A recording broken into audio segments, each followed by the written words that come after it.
Olá, seja bem-vinda, seja bem-vindo ao Café PT. Hoje nós vamos falar sobre o BRICS, o grupo que reúne as principais economias emergentes do mundo, o qual o Brasil faz parte. Para falar sobre esse assunto, a gente recebe aqui no Café PT o professor Rubens Siqueira Duarte, que é professor de Relações Internacionais e também coordenador do Laboratório de Análise Política Mundial, o LabMundo. Para você que está com a gente, já preparou o seu café? Então chega com a gente porque o Café PT começa agora.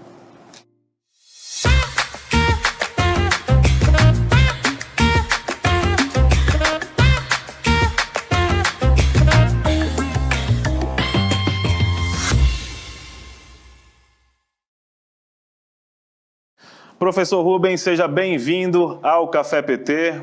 Uma satisfação imensa tê-lo aqui com a gente. Como é que vai? Muito bem, obrigado, Anderson. Um alô para todos e todas que nos assistem. É um prazer enorme estar aqui com vocês.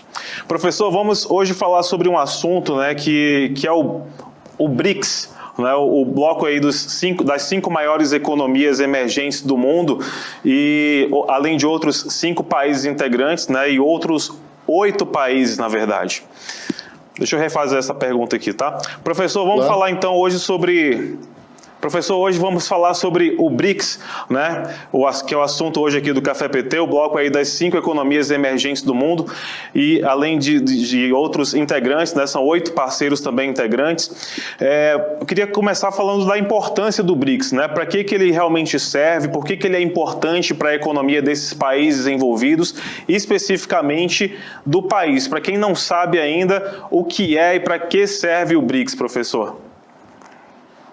Essa é uma ótima pergunta. O BRICS começou no iniciozinho do século XXI, quando decidiram, um relatório econômico falou o seguinte: as 4 maiores economias que o mundo precisa prestar atenção, porque estão aumentando de importância na economia mundial, é a Rússia, o Brasil, China e Índia.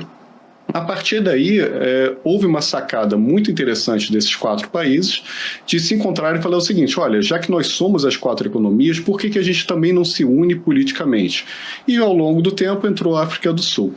Inicialmente, esse grupo tinha com o objetivo de pressionar o sistema internacional para que desse mais voz para esses países, ou seja, são 5 economias, 5 países, sociedades, economias muito importantes no mundo que não tinham voz suficiente nos organismos internacionais. Até hoje não tem voz suficiente. Então havia uma pressão para mudar o processo decisório. E isso é muito importante, porque o BRICS, volta e meia, ele é figurado como um grupo antissistêmico. Nunca foi. Na verdade, foi um grupo que buscava se integrar mais ao sistema, participar mais do sistema. Então, essa foi a ideia do BRICS, e teve as suas reuniões lá no início ainda do século XXI. Agora, com um pouco de tempo, o tempo se passou, quase 2 décadas da sua criação, agora o BRICS mudou um pouquinho sua configuração. Primeiro, em relação ao Brasil. O BRICS de hoje não é o mesmo que foi criado. Sim. A simetria entre o Brasil e os outros países lá atrás existia, mas hoje em dia está muito maior, que o Brasil, ele, durante uma década, parou no tempo. Então teve seus problemas econômicos, seus problemas políticos, suas crises sociais, e os outros países continuaram. Então, hoje, a diferença entre o Brasil e os outros países é muito assimétrica. E sempre, eu acho que todo mundo que nos assiste entende isso, sempre que existe assimetria de poder, existe relações de dominação.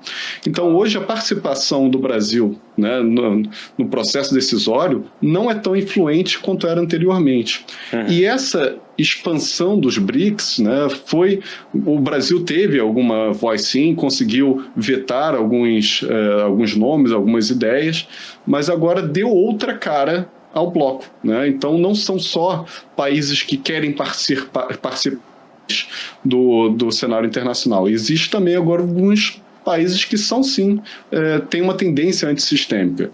Isso não significa que o grupo tenha automaticamente mudado seu perfil, mas existe sim um questionamento, existe sim uma preocupação para ver como é que funciona. Mas, de qualquer forma, é um instrumento, é um grupo de geometria variável absolutamente importante para a inserção internacional brasileira. Então, se o Brasil quer defender seus interesses, e o Brasil é um país gigante, né? Territorialmente, economicamente, socialmente, politicamente, a gente tem muita diversidade aqui, portanto a gente tem muitos interesses internacionais a serem reservados, né? Serem protegidos. Então, para isso, a gente precisa ter uma inserção internacional ativa e conversar com todo mundo. Não existe esse negócio, vou conversar com um grupo, não vou conversar com outro. Não, a gente tem que se dar bem com todo mundo, exatamente porque nós temos vários interesses internacionais que precisamos proteger. Com certeza. Professor, é um assunto que veio à tona agora, principalmente depois da posse do presidente Trump, né, nos Estados Unidos. São as ameaças, né, feitas pelo próprio presidente Trump aos BRICS. Ameaças de taxar, né, os países que compõem os BRICS. E eu queria só entender, né, para as pessoas também que estão nos assistindo em casa, quais seriam esses impactos aí, caso essa promessa venha a ser cumprida realmente na prática, e se isso também teria alguma consequência, até mesmo para os Estados Unidos, caso o Trump coloque em prática, né, essa taxação, uma vez que provavelmente iria desestimular as importações, né, ou melhor, as exportações brasileiras e dos outros países que compõem aí o BRICS para os Estados Unidos. E isso também deveria ou poderia causar alguma consequência lá nos Estados Unidos, né? Só para a gente poder entender realmente na prática o que isso poderia impactar realmente nas economias dos países que compõem o BRICS, professor. Essa é uma excelente pergunta, mas quando a gente está falando de Trump, principalmente agora desse segundo governo que está começando, a única coisa que a gente pode ter certeza é da imprevisibilidade dele. Então, várias coisas que a gente achava que era blefe, agora ele está se esforçando de fato para cumprir. A gente não sabe se é somente nesse primeiro momento para dar uma certa credibilidade, para demonstrar poder, ou se de fato os 4 anos serão assim. Mas seja como for, eu acho que todos os países do mundo, principalmente o Brasil, precisam estar atentos a essas potenciais mudanças. Claro que os Estados Unidos eles veem com uma certa cautela, né, e preocupação algumas medidas dos BRICS, porque afetam alguns mecanismos que são muito caros para os Estados Unidos. Principalmente a questão do dólar como moeda internacional. Quando o dólar era uma moeda internacional, né, continua sendo a principal moeda internacional, está longe de perder esse posto, é muito benéfico para os Estados Unidos, porque qualquer tipo de necessidade que eles têm, eles podem emitir mais moeda. Eles têm a capacidade de emitir a moeda internacional que todo mundo quer. Isso dá um poder gigante econômico para cobrir o déficit dos Estados Unidos e também para aplicar sanções internacionais para os outros países. Ao retirar o poder do dólar nesse sentido, né, e isso é um processo que, se acontecer, vai ser muito longo, vai ser muito demorado para se ver o impacto, mas, de qualquer forma, reduz um pouco a capacidade dos Estados Unidos de fazer algumas coisas que eles fazem atualmente. Então, óbvio que a proposta de desdolarização do comércio internacional, pelo menos entre os BRICS, tá, é vista com uma certa ressalva, uma certa preocupação pelos Estados Unidos, e daí vem a ameaça de taxar os países do BRICS se eles continuarem fazendo essas conversas. Mas é importante também observar que, pelo menos por agora, o Trump tem seus principais atos, né, cumprindo suas ameaças, nos tradicionais aliados dele. Então, na América do Sul, qual é o único país que ainda tem um comércio maior com os Estados Unidos do que com a China? É a Colômbia. E foi exatamente na Colômbia que ele foi tentar taxar em 25%. Sim. Qual é o outro grande parceiro que tem nos Estados Unidos? México e Canadá, é o NAFTA. Ele foi e taxou os Estados Unidos. São países que é muito difícil de ver a China querendo entrar numa briga por preferência por esses países, né? São áreas de influência mais ou menos dadas. E vale lembrar também que essa taxação, por exemplo, que ele ameaçou a Colômbia foi simplesmente por conta da questão dos deportados colombianos, né? Não tem nem a ver com questões econômicas. Mas foi uma demonstração de poder. Exatamente. Não tem nem a ver com questões econômicas ou, enfim, foi simplesmente por uma questão pontual, porque o presidente simplesmente não queria receber no país deportados vindos em aviões militares dos Estados Unidos, né? Então, por conta disso, ele já ameaçou fazer essa taxação de 25% para os produtos colombianos. Não só ameaça, como ele declarou fazer o pedido, né? E aí o Petros respondeu também vou aumentar. Só que aí os dois cederam, né? Então, não só o Petro, só que o Trump também cedeu. Só que a gente vai ver essa política de demonstração de poder. Me parece que ele, nesse primeiro momento ele está focando nos principais aliados para fazer tipo uma política disciplinadora, digamos assim, mostrar quem manda, relembrar quem é o principal parceiro, relembrar a dependência que esses países têm, e de fato tem, em relação aos outros países. Só que em algum momento vai sim chegar, ele vai se lembrar e vai chegar nos BRICS. E a gente tem que estar preparados, por quê? Principalmente o Brasil, tudo bem que a China, já desde meados da primeira década do século, a China é nosso principal parceiro comercial. Todavia, os Estados Unidos é o segundo.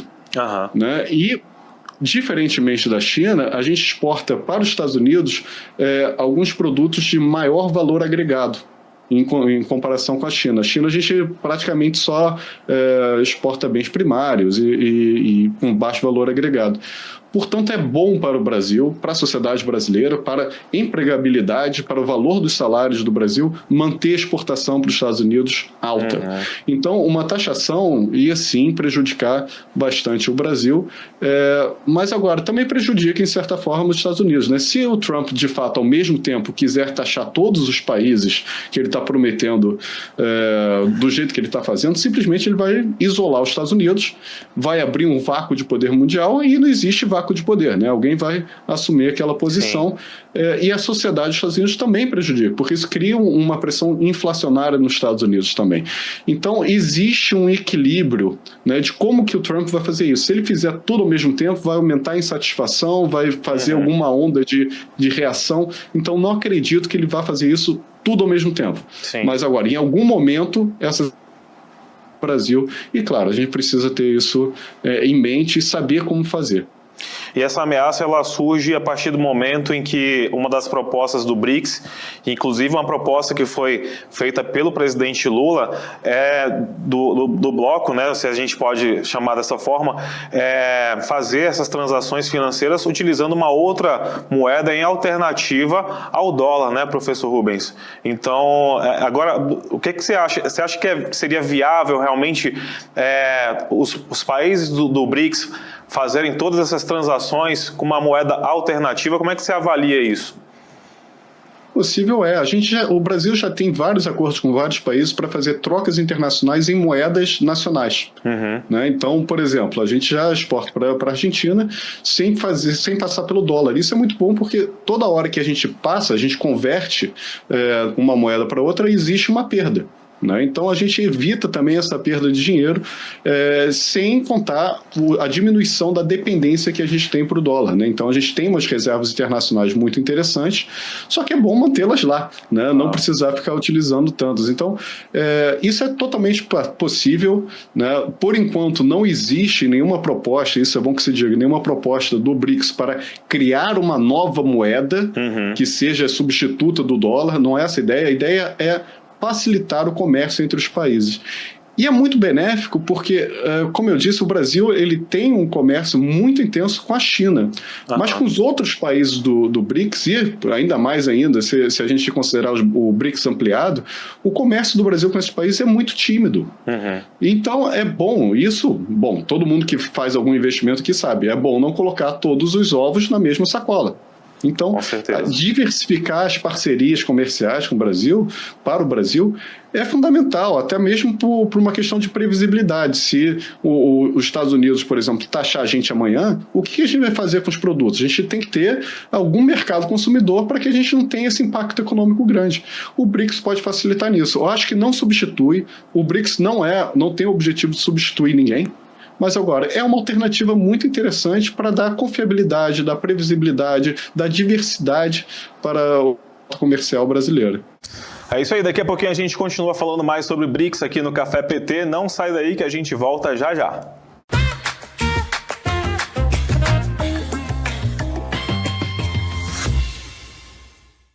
Se liga no programa que está agitando a TV PT. Pode Tremer!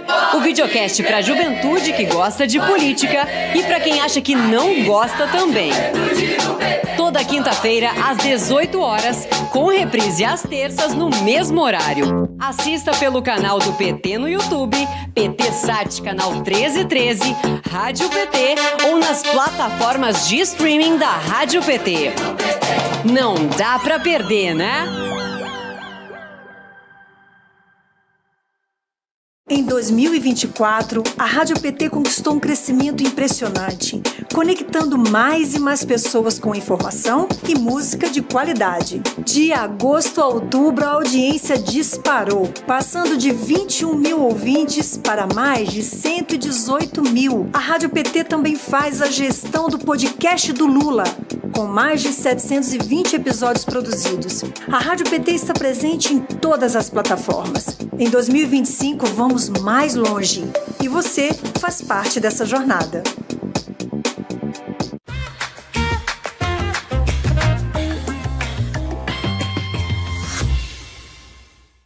É isso aí, já estamos de volta aqui no Café PT. Muito obrigado pela sua companhia. Hoje estamos falando sobre o BRICS com o professor Rubens Duarte. Professor Rubens, agora no dia 1º de janeiro, o Brasil, inclusive, assumiu a presidência rotativa do BRICS, né? Quais são os principais desafios aí, ou o principal desafio que o Brasil deve enfrentar aí ao longo desse ano como presidente rotativo do BRICS? Eu acho que a disputa geopolítica entre Estados Unidos e China vai ser o principal desafio que a gente vai ver nos próximos anos, né? Por quê? Porque essa polarização internacional acabou também sendo absorvida e instrumentalizada, demonizada, por uma polarização doméstica nos países. Uhum. Então, qualquer tipo de ação brasileira, mesmo que não tenha um caráter ideológico, né? Porque, enfim, ideologia está em tudo quanto é lugar, né? Não existe nada que não seja 100% puro, não existe. Mas agora, até mesmo um ato pragmático, ou seja, aumentar exportações para um determinado país, alguma parte da sociedade pode utilizar aquilo para fomentar uma polarização doméstica. Então, a gente vai enfrentar dois tipos de polarização, internacional e doméstica. E a política externa tem esse caráter também dual, né? De responder, ser permeado por uma política doméstica, pelos interesses domésticos. Então, acho que o grande desafio que a gente vai ter no multilateralismo, não só nos BRICS, como a gente vai navegar nesse mundo que está mudando, né? Simplesmente. Então, o sistema internacional que a gente tem hoje, que a gente se chama de ordem internacional liberal, ela foi criada no pós-Segunda Guerra pelos Estados Unidos para beneficiar os Estados Unidos. Então, os Estados Unidos criou uma série de instituições, uma série de regras para falar o seguinte: olha, eu vou limitar meu poder voluntariamente, claro que quando ele precisava, pontualmente, principalmente para subjugar alguns países do Sul, ele utilizava o poder, apesar das regras, mas eu vou fazer algumas regras, cumprir alguns acordos com vocês, em troca, o mundo inteiro vai dividir os custos de manutenção da minha hegemonia. Então, a gente ficou 60 anos, né, mais até 80 anos, vendo essa ordem mundial liberal, que era uma hegemonia consentida para os Estados Unidos. Uhum. Hoje em dia, o principal força antissistêmica é o próprio Estados Unidos. Sim. Porque o Trump, ele vem junto com uma ideia de que essa barganha, né, de eu vou limitar meu poder em troca de estabilidade, não está valendo mais a pena para os Estados Unidos, exatamente porque permitiu a ascensão do seu principal rival atual hoje, que é a China. Então ele vai querer simplesmente destruir o multilateralismo, as principais regras, as principais lógicas. E isso é uma questão de estabilidade muito grande. Então, os Estados Unidos, que, enfim, a gente está na área de influência dos Estados Unidos, né, sempre foi, desde pelo menos início do século XIX, vai ser uma competição grande. Os Estados Unidos vai utilizar todos os canais bilaterais e unilaterais possíveis para reforçar essa aliança histórica que o Brasil tem, né, nem que seja forçada, e o Brasil vai tentar navegar, né, porque a gente tem interesse. O nosso principal mercado consumidor é a China, nosso principal parceiro comercial é a China. Então, como que a gente vai navegar no multilateralismo quando o próprio hegemon, o próprio país mais poderoso do mundo está contra o multilateralismo? Eu acho que essa vai ser o principal problema, o principal desafio do Brasil no multilateralismo, não só na presidência do BRICS, mas também em outros fóruns internacionais. Vamos acompanhar, né, para ver como é que vai se dar tudo isso ao longo desse ano, professor. Uma outra questão também é que o embaixador Maurício Carvalho Lírio, né, secretário de Assuntos Econômicos e Financeiros do Itamaraty, ele será o negociador-chefe do Brasil no BRICS, né, e ele também assume essa mesma função dentro do G20. Qual que é a importância, né, do embaixador ter essas duas posições, inclusive? Com isso, ele vai ter uma visão mais global, né, das negociações. Porque, é claro, os países, os atores são mais ou menos os mesmos, né? Então, alguma negociação que é feita no âmbito do G20 pode transbordar e facilitar negociações, por exemplo, na Assembleia Geral da ONU, no Conselho de Segurança, né? E o BRICS é a mesma coisa. A gente consegue ter mais canais para articular uma posição conjunta, né? Ou até mesmo para solucionar algumas rusgas que existam entre os países. Então, ter um diplomata, né, na frente dos dois, na presidência dos dois órgãos, é muito interessante. E o Brasil estar na presidência também é muito interessante, porque quando o Brasil está na presidência, né, ou outro país, quando o país que está na presidência, ele tem uma capacidade de guiar os assuntos, ou seja, colocar em pauta alguns assuntos que, se não fosse aquele país lá, não teria. Então, por exemplo, o Brasil ele acabou de fazer a reunião do G20 no Rio de Janeiro, e se não fosse o Brasil a presidência, o G20 nunca iria negociar o Fundo contra a Fome Mundial. Sim. Né? Foi uma vitória da diplomacia brasileira. Se fosse outro país, principalmente fosse europeu, o assunto principal seria a guerra contra a Rússia e a Ucrânia, né? Porque é o que aqueles países estão mais preocupados hoje em dia. O Brasil estava preocupado com a fome, preocupado com o desenvolvimento. Então, estar na presidência tem essa capacidade de definir parte da agenda, né? E, obviamente, trazer para assuntos que são do interesse do Brasil. Muito bem, daqui a pouco, depois do intervalo, a gente continua falando mais sobre BRICS aqui no Café PT. Não sai daí que a gente volta já.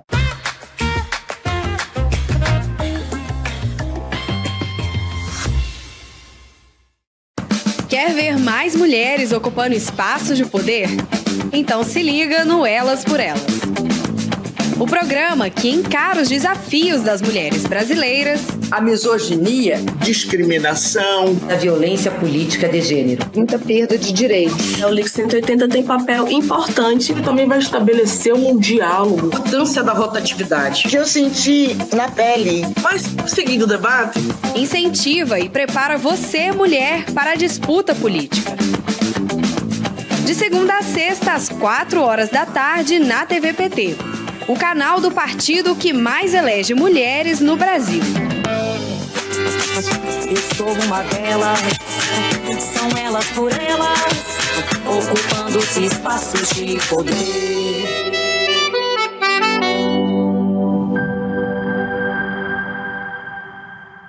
Tudo sobre as ações do governo Lula, os projetos que estão movimentando o Congresso e as principais informações do partido. Se é notícia para o trabalhador e para a trabalhadora, está no Jornal PT Brasil. Ao vivo, de segunda a sexta, às 13h, com reprise às 22h, direto de Brasília para todo o Brasil. Assista pelo canal do PT no YouTube, PT Sat, canal 1313, Rádio PT ou nas plataformas de streaming da Rádio PT. O que é notícia no Partido dos Trabalhadores e das Trabalhadoras está no Jornal PT Brasil.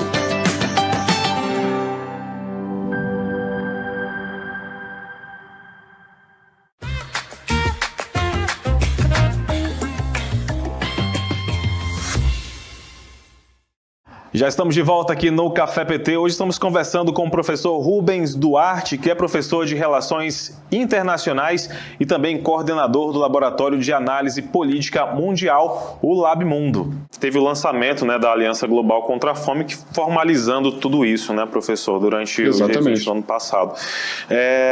Voltando para o assunto Estados Unidos, né, que é o assunto que está em alta agora, desde a posse do Trump, como é que você avalia, né, a relação do Brasil com os Estados Unidos a partir de agora, né, depois que o Trump reascendeu, né, como presidente dos Estados Unidos? Como é que você avalia realmente que vai ficar essa situação a partir de agora, a relação entre o Brasil e os Estados Unidos?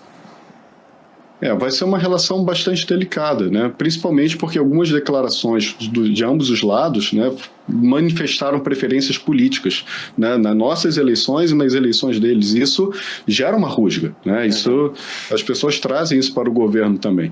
Então, existe essa complicação e existe essa nova visão, né, de mundo que o Trump está trazendo junto e vai tentar implementar para o Brasil. Isso, claro, traz desafios.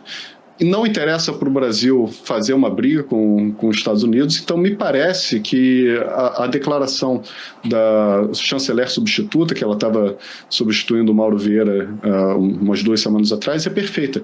Vamos focar nas agendas que a gente tem coerência, que a gente tem uma confluência de ideias. Vamos focar no que a gente consegue avançar. O resto, vamos tentar encapsular, né? Aquela ideia de encapsulamento de crise, me parece que é uma boa ideia. Se a gente vai conseguir fazer isso, a gente vai ver ainda. Eu tenho certeza que nosso corpo diplomático é muito bom, ele é muito bem preparado, ele deve estar quebrando a cabeça para ver como tornar esse diálogo mais produtivo possível para garantir os interesses do Brasil, né? Então, algumas rusgas, alguns desafios vão aparecer, mas me parece que a estratégia de focar no que a gente tem em comum e deixar as nossas diferenças um pouco de lado, me parece que é o mais apropriado. Ninguém quer... O presidente Lula foi muito feliz, né? A gente não quer briga com ninguém. A gente não quer briga com os Estados Unidos, a gente não quer briga com a Rússia, a gente não quer briga com a China, a gente não quer briga com a Venezuela. Sim. Nós queremos ter relações positivas com todos os países. Claro, por quê? Porque nossos interesses têm que estar na nossa frente. Então a gente tem que garantir os interesses da sociedade brasileira antes de ficar brigando com as pessoas, porque não faz o menor sentido. O presidente Lula deixou claro realmente que ele quer realmente fazer o diálogo, né? Ele não quer briga com ninguém, isso aí realmente já ficou claro, ele foi bastante diplomático, enfim... Mandou carta inclusive para o presidente Trump, né? Depois que ele assumiu também a posição de presidente. Agora, professor, inclusive recentemente o Trump ele deu uma declaração dizendo que não precisa do Brasil, aliás, que o Brasil precisa mais dos Estados Unidos, assim como os outros países latinos, né, da América Latina precisam mais dos Estados Unidos do que eles de nós. É bem por aí mesmo? Você acha que é isso aí que ele falou ou não é bem por aí? Como é que você avalia essa declaração dele, professor? Essa declaração foi uma declaração forte, né? Ele começou falando exatamente isso, né? Olha, eles precisam mais de nós, né? O Trump, né? O Brasil e a América Latina precisam mais da gente do que nós deles, e depois ele complementou. Na verdade, nós não precisamos deles. Eu acho que dizer que não precisamos deles é muito forte. Mas agora é claro que a capacidade que os Estados Unidos têm de impactar a economia da América Latina e do Brasil é muito maior do que a gente tem a capacidade de impactá-los, porque existe uma assimetria de poder, né? Seja na área econômica, na área demográfica, territorial, geopolítica, por aí vai. Então, não está totalmente errado, né, mas é uma declaração forte para um presidente, né? Mas existe também a política externa. A gente está vendo isso acontecer muito, né? É uma política relativamente barata, porque ela é uma política declaratória. Então, muitas vezes, a política externa é utilizada de uma forma declaratória, uma forma espetacular, né, fantasiosa, para atender alguns grupos políticos domésticos, né, para atender o eleitorado. Então, o Trump vem dessa questão de let's make America great again, né? Vamos mostrar o poderio estadunidense mais uma vez, vamos voltar a ser os líderes mundiais. Então, ficar cantando, né, de galo, contar vantagem, dizer que nós somos poderosos, não dependemos de ninguém e eles precisam da gente, faz parte dessa narrativa. Claro que na empiria vai ser um pouco diferente, mas agora me parece também que ele está querendo jogar para a galera, aí num termo muito popular, né? Está querendo atingir, né, satisfazer o eleitorado dele, que de fato acredita que os Estados Unidos é autossuficiente, mas na prática não é tão assim. E é interessante ressaltar que o eleitorado dele me parece que também que não é tão maioria assim do país. Obviamente que existe uma maioria, mas os Estados Unidos também ele é bastante dividido em relação a isso, né, professor? Da questão da... Não, sem dúvida nenhuma. Né? Existe uma divisão muito grande, então não representa exatamente o pensamento de todos os americanos, né? Isso também é preciso deixar claro, né? De jeito maneira. É claro que a sociedade dos Estados Unidos ela é muito fragmentada, né, muito plural, assim como a nossa. Claro que existe aquele trumpista, né, raiz, que, enfim, é convencido todos os preconceitos, todas as ideias extremistas que são atingidas. Só que agora tem uma grande parcela da população que não, que vota no Trump porque não gosta do democrata, porque acha que naquele momento é o voto certo, né, e por aí vai. Uma coisa que a gente precisa aprender, e eu acho que a gente está no lugar perfeito para falar isso, a gente precisa entender como é que o eleitorado vem se comportando não só no Brasil, mas no mundo. Existe um impacto, sim, da fake news, da mentira, dos preconceitos, né? E isso claramente afeta a política, o voto, né? Mas agora, existe uma parcela significativa das populações que votam com base na sua subjetividade e de modo egoísta. Ou seja, o governo Biden estava apresentando bons números de desemprego, de crescimento econômico, né? A inflação já estava mostrando sinais de fraqueza, os juros futuros estavam caindo, mas ainda assim a pauta econômica atraiu muitos votos para o Trump. Né? Por quê? Porque existe um sentimento subjetivo e egoísta de algumas pessoas que olham para sua família e falam: olha, na verdade minha vida não melhorou. Sim. Tudo bem que o desemprego diminuiu, tudo bem que a pobreza diminuiu, mas a minha família acabou perdendo o poder econômico. Sim, e aí exatamente. Vota no Trump. Tá? Então, eu faço esse paralelo porque a gente está numa situação mais ou menos parecida aqui no Brasil. A gente está numa baixa histórica de desemprego, a gente está com aumento do salário real, do salário mínimo real, a gente está com uma baixa histórica do nível de pobreza. Mas agora, para as pessoas que ganhavam um pouquinho mais do salário mínimo, para as pessoas que já estavam com emprego, a percepção que eles têm eu perdi poder aquisitivo. E isso, em 2026, pode levar, sim, um voto na oposição. Então é importante que a gente tenha cuidado para saber que não é tudo preconceito. Óbvio, fake news importam, os preconceitos importam, perda de privilégios importam, tá? Mas isso sozinho não explica. Claro, é um conjunto de fatores, né, professor? Uma última pergunta ainda relacionada ao BRICS. A Argentina saiu do BRICS, né, depois da posse de Javier Milei, e, inclusive, teve também a entrada da Nigéria, né, professor, agora, recentemente. Como é que você avalia aí a importância de novos países também fazerem parte do BRICS?